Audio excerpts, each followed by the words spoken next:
ранije. На првиот ден од Демократската конвенција, председателот Трамп со кампања во Минесота и Висконсин. Како изгледа туристичката сезона во Охрид за време на пандемијата? Пациентите со ХИВ и туберкулоза во ризик. Повеќе во продолжение. Почнуваме веднаш. Поздрав од Вашингтон, јас сум Елена Ѓоргиевска. Почнуваме со Newsflash на Гласот на Америка на македонски. Еве што е најново. Поранишната прва дама на САД Мишел Обама го опиша демократскиот председателски кандидат Џо Бајден како способен водач на држава на сочувствителни, истрајни и пристојни луѓе. Во исто време остро го критикуваше председателот Доналд Трамп, за кој рече дека нема способност да ги разбере чувствата и искуствата на другите луѓе. Незиниот говор ја заокружи првата од 4 вечери на виртуелната национална конвенција на Демократската партија. На денот кога почна Демократската виртуелна конвенција, председателот Доналд Трамп замина на кампања во Минесота и Висконсин. Председателот зборуваше пред поканети поддржувачи, обвинувајќи го неговиот очекуван изборен противник дека е послужник на левичарите. Трамп предупреди дека евентуална победа на опозицијската партија во ноември би значело отворени граници, економски колапс и други штетни ситуации. Тој исто така додаде дека никој нема да биде безбеден ако Бајден ја води Америка, оти тој и неговата изборна партнерка Камала Харис биле против полицијата и поддржувачи на криминалот.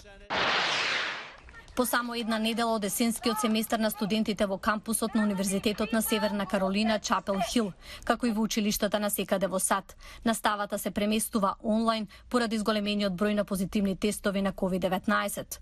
Покрај Северна Каролина, универзитетите во Оклахома, Тенеси, Џорџија и Алабама покажале голем број позитивни тестови.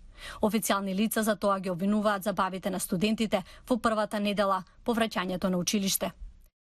Охрид летово без странски туристи, но со домашни гости покрај пандемијата. Мики Трајковски ја пренесува сликата. Преку ден полни плажи со капачи, а навечер гужви низ чаршијата и локалните ресторани. Илјадници домашни гости го запоседна Охрид, иако градот ја живее најслабата туристичка сезона досега поради коронавирусот. Ги нема странските туристи, па сместувачките капацитети ги наполнија граѓани од сите делови на Македонија, во ситуација кога освен Албанија и Турција, останатите туристички дестинации за нив ова лето се недостапни. Воопшто не недостасува море. Иако првично мислевме дека ќе биде проблем, меѓутоа после ова искуство се враќаме повторно. Многумина од оние кои се дојдени се со ваучери за туризам, кои државата ги подели на лицата со ниски примања со цел спас на туристичкиот сектор. Од каде сте? Од Струмица.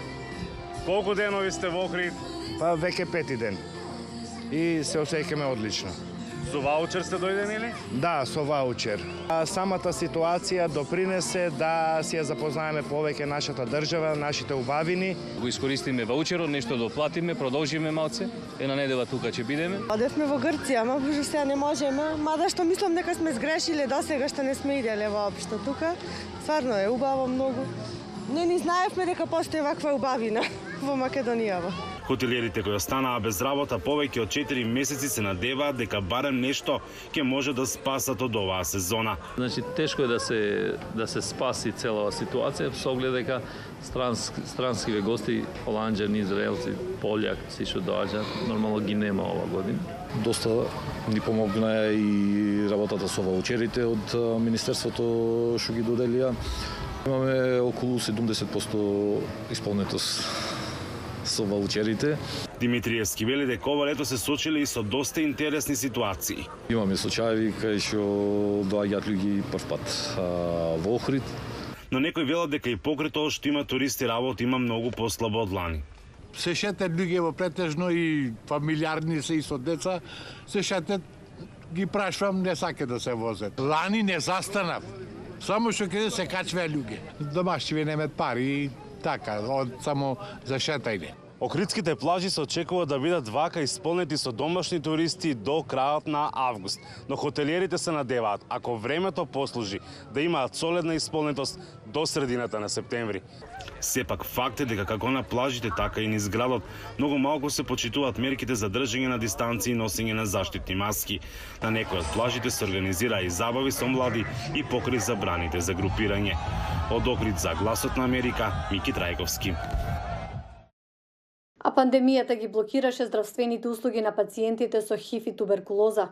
Лекарите предупредуваат на можно двојно зголемување на смртните случаи како последица на овие болести. Сибонгиле Зулу е меѓу 7,7 милиони луѓе во Јужна Африка кои се позитивни на ХИВ.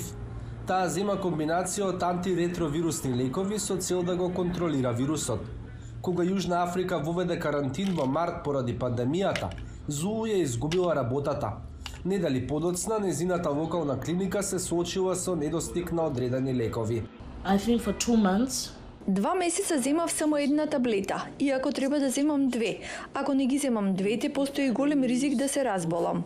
Лекарите низ светот велат дека пандемијата на коронавирус и рестрикциите како последица на неа многу веројатно ќе се одразат врз борбата против другите смртоносни болести, како туберкулоза, маларија и ХИВ.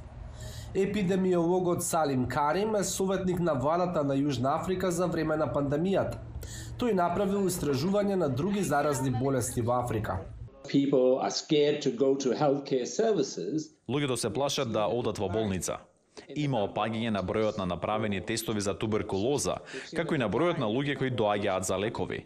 Тоа не загрижува многу бидејќи може да се одрази врз целиот напредок постигнат од изминативе години. Бројот на смртни случаи во Јужна Африка и во многу други држави како последица на туберкулоза е намален низ годините, но и натаму останува еден од најголемите причинители на смрт, или околу 1,5 милиони луѓе годишно. Има 50% намалување на тестовите за туберкулоза во Јужна Африка во овој момент. Луѓето не се во можност да одат во болница и да добијат диагноза, а тоа значи дека можат да ја шират болеста. Смртните случаи поради маларија во Африка би можеле да се зголемат двојно, предупредуваат истражувачи од Кралскиот коледж во Лондон, освен ако не се одржат третманите за маларија и дистрибутивните мрежи за комарци. Ризикуваме да изгубиме многу од тоа што сме го постигнале низ годините. Би можеле да се вратиме 5, 10, дури и 20 години назад. Паметни очила, нов технолошки скок по паметните телефони. Погледнете што тоа би значило.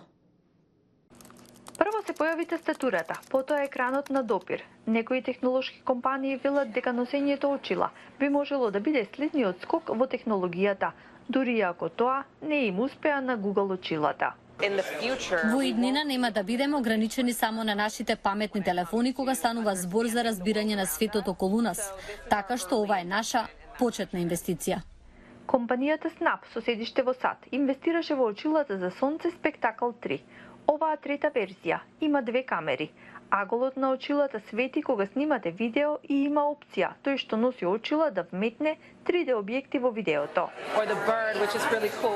Корисниците можат да снимат видео до 1 минута. Една поинаква апликација, Amglass, на компанијата Pacific Future со седиште во Хонг Конг, на посетителите на тематски парк им овозможува различно искуство преку засилена реалност. Има духови насекаде. Очилата се користат во тематски паркови во Кина и Малезија, со процесор внатре. Овие очила се дизајнирани за возраст од над 12 години и поради тежината и големината. Безбедносните очила за засилена реалност, направени од компанијата Гултон со седиште во Пекинг. Полицијата може да ги користи за да идентификува осомничени. Полицијата може да состави црна листа, да скенира толпа луѓе и брзо да лоцира криминалец. Опремени со софтвер за препознавање на лица. Видеата или фотографиите снимени од овие паметни очила можат да бидат испратени на анализа до безбедносните служби. Се разбира, постои загриженост за приватноста во врска со вградената камера, што беше една од причините што корисниците ги отфрлија Google очилата. Сепак, големите и малите технолошки компании се во трка до пософистицирани очила. Од мене толку, продолжете да не следите и на социјалните медиуми. Пријатно до утре.